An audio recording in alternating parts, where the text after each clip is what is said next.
Shalom les amis, bonjour, bonjour, Shabbat Shalom, j'espère que vous allez bien. Alors aujourd'hui, on va continuer et donc hier on a appris que la Shrina réside entre l'Est et l'Ouest. Et donc on, on a parlé de toujours être dans le bon sens, hein, le bon sens des choses et c'est comme on dit, ne pas perdre le nord, par exemple, c'est-à-dire garder la tête froide dans chaque situation, ne pas rentrer dans des émotions trop exacerbées. Et donc, à ces explications vient s'ajouter une explication supplémentaire à la suite de ce qui a été dit donc plus haut, c'est-à-dire que dans, dans la Gemara, on explique que voilà, il faut s'efforcer de se réveiller le plus tôt possible pour faire sa prière. Voilà. Donc se réveiller avant le lever du soleil pour faire sa prière. De cette manière-là, on commence bien notre journée. Et donc, donc on a expliqué plus haut, dans le traité de Berachot, tout au long de ma vie, j'ai tenu à réaliser deux choses. L'une, prier proche de mon lit, et l'autre, veiller à ce que mon lit soit dans le sens nord-est. Donc, l'explication supplémentaire à la suite de ce qui a été dit plus haut, à savoir qu'il y a une corrélation entre le mot maté, qui veut dire, entre autres, la tribu, et le mot mita, qui veut dire le lit. Et que l'on pourrait comprendre les propos d'Abba Benjamin de la manière suivante. Toute ma vie, j'ai tenu à réaliser deux choses. Voilà, donc il répète, d'une part, que ma prière soit proche de ma tribu. Autrement dit, j'ai tenu à ce que ma prière passe toujours par la porte de ma tribu, car nous savons par ailleurs qu'il y a 12 tribus d'Israël. Et chacune possède sa propre part, où passe sa prière, et d'autre part, que ma tribu soit orientée dans le sens nord-sud.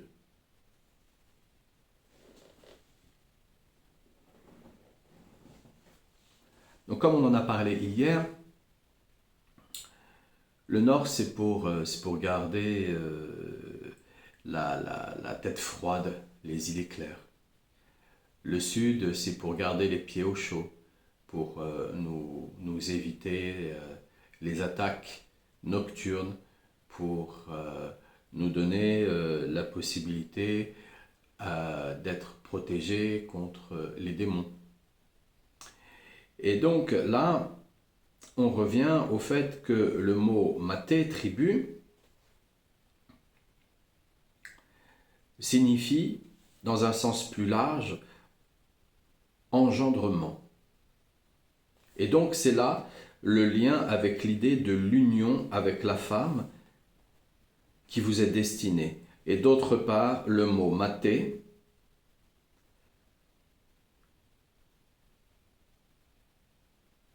est lié à la notion de subsistance, comme on le trouve exprimé dans un verset du livre du Lévitique, chapitre 26, verset 26, en sapant le support, donc maté, de votre pain, car les 12 tribus, grâce à leur prière, suscitent l'union du Créateur et de la Shrina, et fournissent à Dieu des forces spirituelles.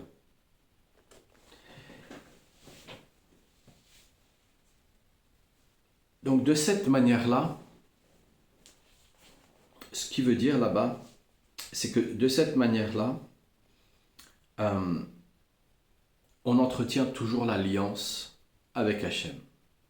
Et parce qu'on entretient toujours l'alliance avec Hachem, alors Hachem continue à être vivant sur la terre. Ça ne veut pas dire que si on arrêtait l'alliance, Hachem allait mourir. Il ne meurt pas, il est éternel. Mais ce qui veut dire que si on arrêtait d'être dans l'alliance, on allait perdre le souvenir. Et en perdant le souvenir, on oublie.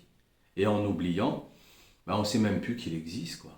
Donc il est là, il passe, il est à côté de nous, il passe, et puis on ne le voit même pas, on ne le reconnaît pas. Voilà, on a pris, on a oublié.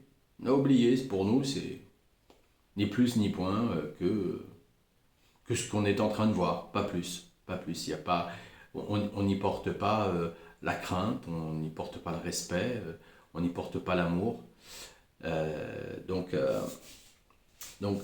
c'est de là où le fait de prier, le fait de garder un rapport avec Hachem nous permet de ne pas l'oublier. Parce que dès qu'on commence à l'oublier aussi, alors on va tomber dans l'ego. L'ego, il est là pour ça. L'ego, il est là pour ça. L'ego, il est là pour... Soit on est faible et on est dans l'ego, et alors à ce moment-là, on va oublier Hachem, ou soit on commence à faire l'effort de devenir fort, et on s'aperçoit que les travers de cet ego, nous permettent justement de nous rapprocher d'Hachem de plus en plus. Parce qu'au final, merci l'ego de me montrer ce mauvais exemple que je ne veux pas suivre. Parce que si tu ne me montrais pas le mauvais exemple que je ne veux pas suivre, je serais capable de le suivre. Comme on dit, la plus grande réussite du Satan au XXe siècle, c'est d'avoir fait croire à tout le monde qu'il n'existait pas. Donc aujourd'hui, les gens vivent comme si ça n'existait pas.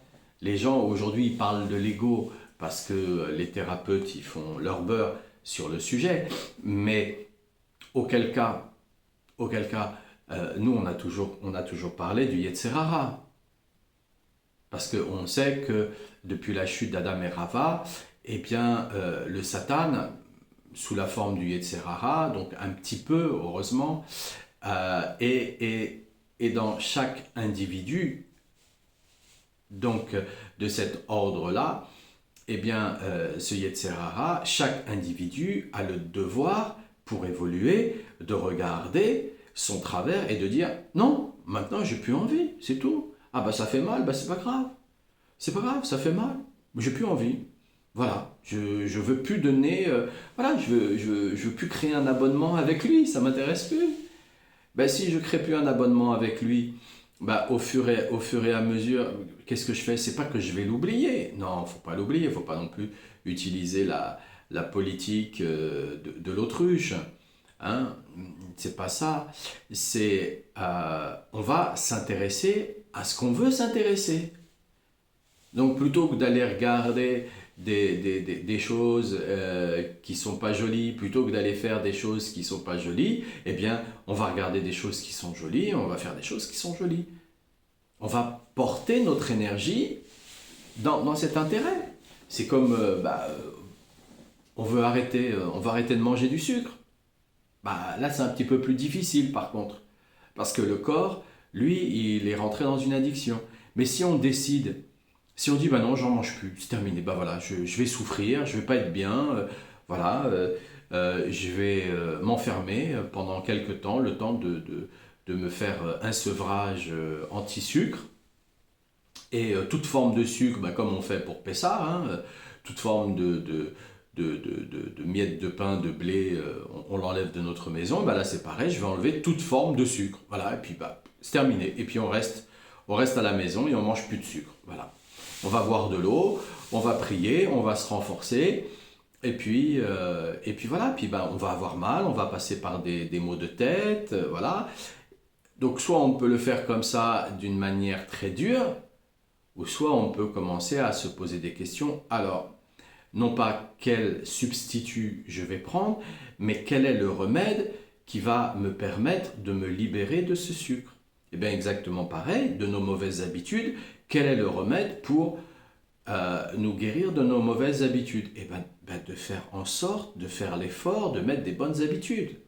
Donc c'est pour ça qu'il dit, il fait en sorte de se lever avant avant le lever du soleil.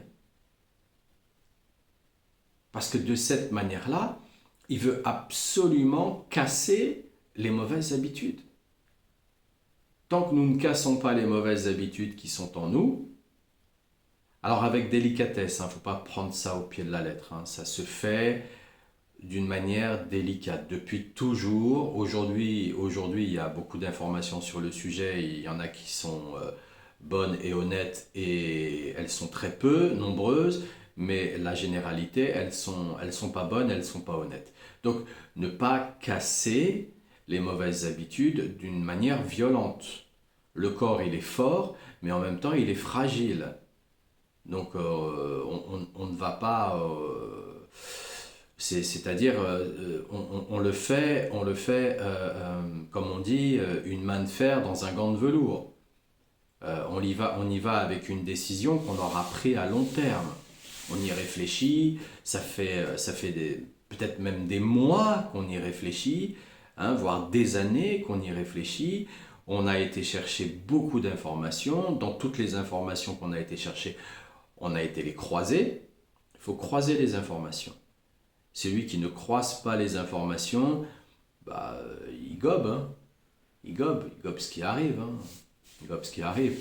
Donc on n'est pas là pour gober ce qui arrive non plus. On doit croiser les informations. Ou alors si on ne croise pas les informations, eh bien, il y a un danger. Il y a un danger de gober l'information qu'on va voir. On n'est pas dans certains processus avec le corps, on est en rapport avec des individus qui ne savent pas véritablement. Est-ce qu'eux-mêmes, ils ont utilisé leur remède sur eux-mêmes? Je ne cesserai pas de le répéter, cela, mais il y a des trouveurs de remèdes, même à base de plantes, je ne parle pas d'autre chose, des remèdes à base de plantes, des gens qui ont été des inventeurs, des précurseurs au niveau de certains types alimentaires, qui sont morts du cancer. Donc, faut rester quand même assez vigilant par rapport à ce qu'on cherche et à ce qu'on veut véritablement faire avec nous-mêmes. Donc là, il nous dit voilà, car les 12 tribus, grâce à leur prière, suscitent l'union du Créateur et de la Shrina et fournissent à Hachem des forces spirituelles. Aussi, Abba Benyamin a-t-il aussi prié pour que sa tribu soit orientée nord-sud, c'est-à-dire reçoive de la bénédiction matérielle et de la bénédiction spirituelle. Il y a là une allusion au temple dans lequel, au nord, se trouvait la table des pains de propitiation, symbole de l'abondance matérielle, et au sud, le chandelier, symbole de la bénédiction spirituelle. D'après ce qu'ont dit nos sages, alors je continue après, donc, propitiation, symbole de l'abondance. Donc la table des pains de propitiation, symbole de l'abondance matérielle. Donc le nord. Donc quand on va se diriger vers le nord pour faire nos prières, eh bien c'est qu'on souhaite améliorer notre parnassa, notre pouvoir matériel. On souhaite l'améliorer. Et quand on prie vers le sud, on souhaite améliorer nos pouvoirs spirituels, ceux qui vont être entre guillemets invisibles. Donc, quand nous sommes dans ce type de relation et que quand il nous dit que Abba Ben Yamin, lui, il veut prier de cette façon-là afin que sa tribu, elle reste là-dedans. C'est-à-dire que il n'est pas là en train de prier juste pour lui. Il veut que toute la tribu, elle puisse en bénéficier. Donc il y a une raison aussi là-dedans. Parce que généralement, si on prie que pour soi-même, on en recevra moins que si on prie pour l'ensemble de notre tribu, l'ensemble de notre communauté. On doit toujours prier pour les autres et ensuite on vient prier pour soi-même. Mais en fin de compte, pour soi-même, c'est juste un rappel avec nous-mêmes. C'est une forme de garder le souvenir en mémoire, actif, afin que quand nous démarrons notre journée, on se souvienne de ce qu'on a besoin, de ce qu'on cherche dans la journée. Parce que si on commence notre journée en étant étourdi, on va la finir en étant étourdi, pour ne pas dire un autre terme. Donc, on doit garder un sens. Mais ensuite, quand on vient nous dire, voilà, la Shrina, elle se trouve entre l'Est et l'Ouest. C'est quoi l'Est et l'Ouest? Le Sud. Donc, à quoi va venir servir l'Est et l'Ouest? Donc, moi, ça m'intéresse de savoir ce que pense Rabbinou, savoir de cet ordre-là, de ce qu'il a écrit. Est-ce que c'est aussi en corrélation avec mon orientation, avec mon expérience personnelle? Donc, je ne vous partage pas mon expérience personnelle tant que je n'ai pas vu que je suis en accord avec Rabbinou. Donc, de cet ordre-là, la force en elle-même que nous recherchons dans notre vie, on cherche quoi dans notre vie en tant qu'incarné? On cherche le fait que on ait une bonne parnassa, voilà, on puisse nourrir notre famille, on puisse payer nos factures, on puisse être à l'aise si nous décidons de faire un voyage à Oman, de mettre de l'essence dans notre voiture, voilà, payer l'école des enfants. On souhaite être à l'aise à l'intérieur de ça, et d'un autre côté, on souhaite aussi être à l'aise au niveau spirituel, c'est-à-dire avoir une bonne déduction, avoir une bonne compréhension, et si par rapport à notre chemin de vie, on a des besoins spirituels divers et variés, alors à ce moment-là, on va les prier dans ce sens pour aller les chercher. Mais tout a un prix. Il n'y a rien qui est gratuit. L'argent que nous avons ici sur la terre, cet argent-là, même si pour beaucoup on voudrait s'en débarrasser, il faut bien comprendre que s'il y a cet argent sur la terre, c'est aussi pour reconnaître que ce que Hachem nous donne, ça a une grande valeur. Donc quand on réussit à s'en débarrasser, quand on réussit à ne plus être esclave d'un métier, c'est parce qu'on a reconnu tous les jours, tout le temps, que ça a une extrême valeur.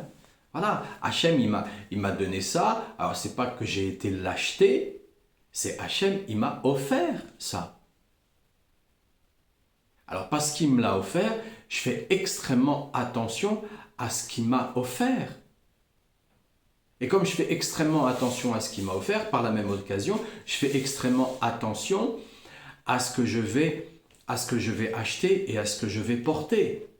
Parce que j'ai envie d'honorer Hachem.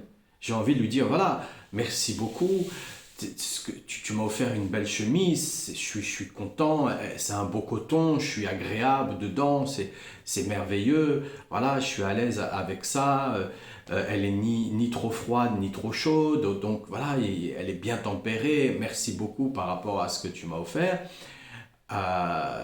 Et en même temps, je suis en accord avec toi sur certains codes vestimentaires. J'ai pas envie de faire comme je veux moi, parce que voilà, je suis un rebelle, je m'habille comme je veux, je fais comme je veux, voilà. Non, j'ai pas envie de ça, j'ai envie de comprendre dans le sens prendre avec. Donc j'ai envie de comprendre que si je considère que c'est Hachem qui est là en permanence, quoi que je fasse, quoi que je pense, quoi que je dise, quoi que je mange, quoi que je m'habille, quoi que j'achète, c'est Hachem qui me le donne, puisque de toutes les façons, une fois qu'on est mort, on laisse tout ici, sur cette terre. Donc si je veux aller vers ce sens-là,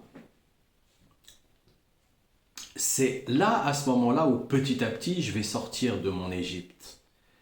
Et sortir de mon Égypte, c'est quoi? C'est je vais sortir de mon esclavage, où je travaille pour un patron, dans un métier que j'aime pas, je vais devoir me lever, faire des heures que j'aime pas, rencontrer des gens que j'apprécie pas, être dans des situations que j'apprécie pas.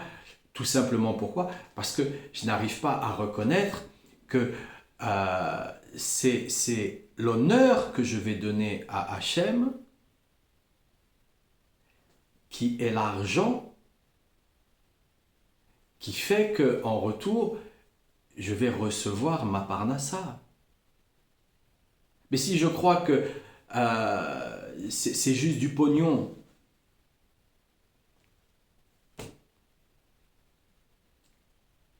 là il y a une coupure, là il y a une cassure.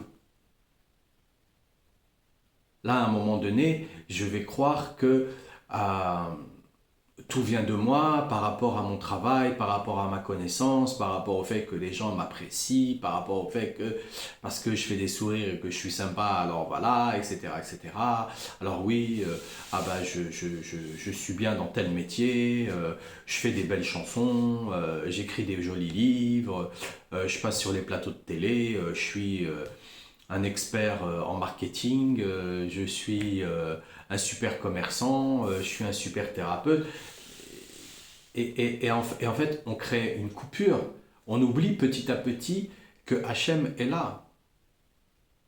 Et l'alliance, justement, l'alliance d'Abraham est là, et de nos pères, elle est là pour qu'on n'oublie pas.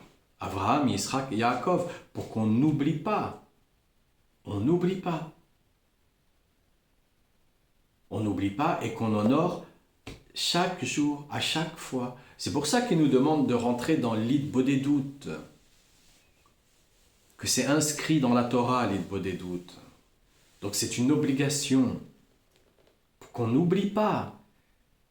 On n'oublie pas que ici, ce qu'on va recevoir, c'est Hachem qui nous le donne. Et plus on va mettre de considération, plus on va mettre d'amour, donc on va mettre des émotions positives. Et les émotions positives associées à notre parole génèrent de la création. C'est comme ça que l'on crée. C'est comme ça qu'on a une parole créatrice. Auquel cas, on est loin. Donc d'après ce qu'on dit notre sage, dans le traité de Baba Batra, 25b, celui qui veut acquérir de la sagesse doit aller vers le sud. Ah, doit aller vers le sud, celui qui doit. Donc il doit prier direction sud. Et celui qui veut acquérir des richesses doit aller vers le nord. Donc il doit prier direction nord. Voilà. On a la tête au nord et les pieds au sud. Et de cette manière-là, eh bien, quand on est en train de penser à ce que l'on veut dans notre vie, eh bien, on va en bénéficier. Alors, le problème qui se pose, c'est que la plupart des concepteurs, des architectes, donc des concepteurs de maisons, la plupart, ne mettent pas le lit dirigé vers le nord. Pourquoi? Ne l'apprennent-ils plus dans leurs écoles? Parce qu'il y a beaucoup de choses, on pourrait dire oui, c'est parce que voilà, il y a un complot. Non, c'est parce qu'on leur apprend plus, on fait exprès. Ils font exprès de plus l'apprendre. Exactement que il y a une médecine de l'Inde qui est l'Ayurveda. Et l'Ayurveda, jusqu'en début des années 90, elle était enseignée seulement si les élèves voulaient aller euh, dans les cours, parce que les cours étaient totalement ouverts. Et puis au fur et à mesure, ben, les élèves, qu'est-ce qu'ils ont fait? Ils n'ont plus été. Pourquoi ils n'ont plus été? Ben, parce que la médecine était devenue, ils se prennent pour des dieux. Hein. Vous connaissez la blague qui dit, c'est quoi la différence entre un chirurgien et Hachem? Ben, c'est que Hachem ne se prend pas pour un chirurgien. Donc, de cet ordre-là, voilà, ces gens-là, ils ont tendance à se prendre pour des dieux. Mais ce n'est pas des dieux. Sans l'intervention d'Hachem dans leurs mains, ils sont rien du tout. Sans l'intervention d'Hachem dans leurs médicaments ne sont rien du tout. Donc, la plupart, bah, comme on a été conditionné par cette société, avec toute cette école qui a fait qu'on a été dans des dérives, et ces dérives ont fait qu'on a oublié petit à petit la présence de Dieu, parce que la laïcité, le capitalisme, le communisme, le socialisme, tous les trucs en isme, hein, a fait que ça a cassé l'alliance. Ça a cassé l'alliance. Mais ça a cassé l'alliance comment? Parce qu'on l'a oublié. Et on l'a oublié pourquoi? Parce que aujourd'hui, il y a beaucoup de divertissement pour faire en sorte que le monde oublie l'alliance. Donc c'est pour ça que dans la Torah, c'est inscrit l'Hitbodedut, parce que l'Hitbodedut, c'est l'alliance. C'est l'alliance, l'Hitbodedut. Plus on va communiquer avec Hachem, plus on va rejoindre le tzaddik, plus on va faire confiance à nos sages, donc au tzaddik, plus on va comprendre, ben là, comme là, qui savait qu'en se dirigeant vers le nord, il allait apporter plus de parnassa dans sa maison, et en se dirigeant vers le sud, il allait apporter plus de pouvoir spirituel. Qui savait ça? Donc il faut aller chercher les informations, il faut aller en tourner des pages, il faut en lire des quantités de pages. Donc quand on a un tzaddik comme Rabbi Nachman qui a fait ce travail pour nous, mais on n'a qu'une seule chose à faire, c'est on se tait, on suit, on lit, on applique, on lit, on applique, on lit, on applique, on lit, on applique. Et de cette manière-là, ensuite, on est content et on s'aperçoit qu'on rentre de plus en plus en corrélation avec Hachem. On est de plus en plus avec Hachem dans la propriété, dans la relation, dans l'amour, dans le respect, dans la crainte. On nous parle toujours de crainte. Oui, il y a une énorme émotion lorsque on rentre dans des mondes spirituels. Il y a une énorme émotion qui se passe au niveau physique, vraiment au niveau physique. Pourquoi au niveau physique? Parce que, j'en ai déjà parlé, mais très succinctement, donc il faudrait revenir à travers toutes les vidéos, c'est que au niveau de l'estomac, il y a un clapet. Donc, parce que dans l'estomac, il y a des enzymes, ces enzymes nous permettent justement de voir et d'interpréter le monde dans lequel nous sommes comme étant quelque chose de réel. Mais si ces enzymes-là sont maîtrisées, certains types d'enzymes sont maîtrisés, alors à ce moment-là, eh bien, on va commencer à rentrer dans des visions. Pourquoi? Parce que le corps, il est fait pour. Le corps, c'est une technologie tellement exceptionnelle qui fait qu'il y a même beaucoup de courants. Par exemple, il y a beaucoup de courants idolâtres, bouddhisme, hindouisme, ce genre de choses, où on va vous dire oubliez le corps. D'ailleurs, ces gens-là, ils vont s'incinérer. Que Dieu nous en préserve. Et donc, oublier le corps, mais c'est parce qu'ils veulent que ça soit que du bétail, parce qu'ils veulent pas que le monde puisse véritablement ressurgir, et ils veulent qu'il y ait juste des dirigeants avec des pouvoirs, et les autres, ils balayent, et puis ça leur suffit. Donc, mais le corps, c'est une haute technologie. Hachem, il n'a pas créé le corps comme ça. Tout ce que Hachem, il a créé, c'est de la pure miséricorde. C'est de l'amour pur pour nous. Mais on est fou pour ne pas lui rendre cet amour. On est fou pour ne pas lui faire confiance. Et parce que voilà, c'est là. Donc quand dans l'estomac, le clapet, il passe d'un niveau à un autre, donc comment dire, euh, euh,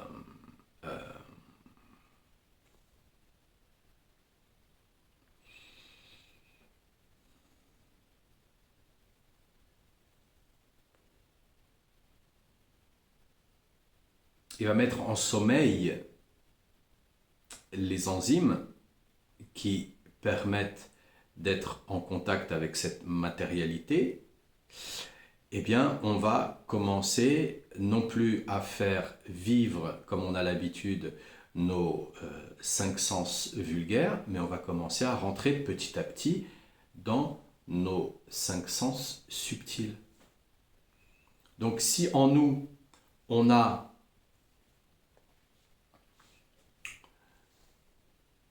travaillé continuellement ce que l'on veut, on va commencer à le voir. C'est pour ça qu'on nous dit qu'il faut vraiment le vouloir. Le vouloir. Parce que si on ne le veut pas suffisamment, on l'oublie. On passe de la chambre à la cuisine, on a oublié ce qu'on allait chercher à la cuisine, on oublie. On oublie.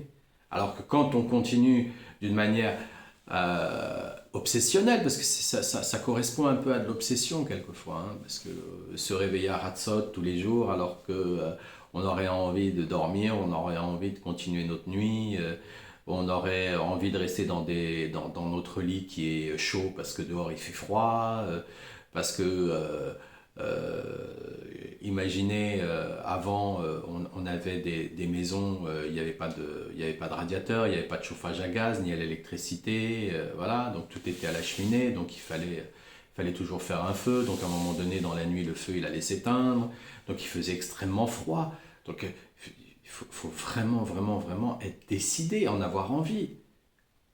En avoir envie. En avoir envie, pourquoi? Parce qu'on en a marre. On en a marre d'en avoir marre à un moment donné.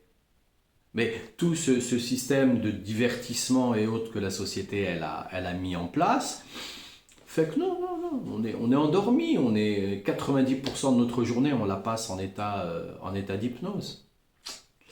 Donc, on doit être extrêmement, extrêmement prudent pour ce que l'on cherche et pour ce que l'on veut véritablement. Parce que bah ouais, on veut un truc, demain on ne sait plus ce qu'on veut. Et puis quand on veut un truc, on ne sait même pas si ce que l'on veut, c'est véritablement ça qu'on doit avoir. Alors ça commence à devenir problématique. Ça commence à devenir problématique. Donc, on nous donne des chemins pour qu'on les mette en pratique. Auquel cas, on retombe là-bas, hein, dans nos cinq sens vulgaires. Hein. Nos cinq sens vulgaires, ils sont lourds. Hein. Le corps, il est lourd. Hein. Ah, je vais vous dire, le corps, il est vachement lourd. Vachement lourd. Vachement lourd, quoi. C'est une masse inerte. Alors, si en plus de ça, on n'est pas suffisamment purifié, c'est une masse inerte de couches de caca. C'est à chaque couche énergétique que l'on a, donc on a le corps physique, on a le corps aurique, on a le corps aurique, astral, éthérique, on a le corps émotionnel, on a le corps mental, et on a le corps causal. Et là, au lieu que ça soit de la lumière, ça sent pas bon. Donc c'est lourd, c'est très très lourd, c'est des sacs. Imaginez, essayez de vous lever de votre chaise alors que vous avez un sac à dos rempli de pierres, des poches aux pieds, aux jambes, aux bras. Après, les gens ils se plaignent, ah j'ai des douleurs, j'ai des trucs, j'ai les articulations, mauvaise circulation. Mais oui, mais c'est parce que c'est ça l'énergétiquement. C'est ça l'énergétiquement. Alors, Dieu merci, on a des remèdes, hein. On a des remèdes à ça, de purification. Mais on peut pas les faire par Internet, c'est pas possible. Donc là déjà, on a un très très grand remède, c'est le Likutei Moharan. Et quand on fait en sorte de faire l'effort de le pratiquer et pas juste de le lire comme si c'était n'importe quel bouquin, eh bien c'est déjà un très très grand remède. Merci Rabbeinu. Baruch Hashem. Alors Shabbat Shalom les amis, portez-vous bien.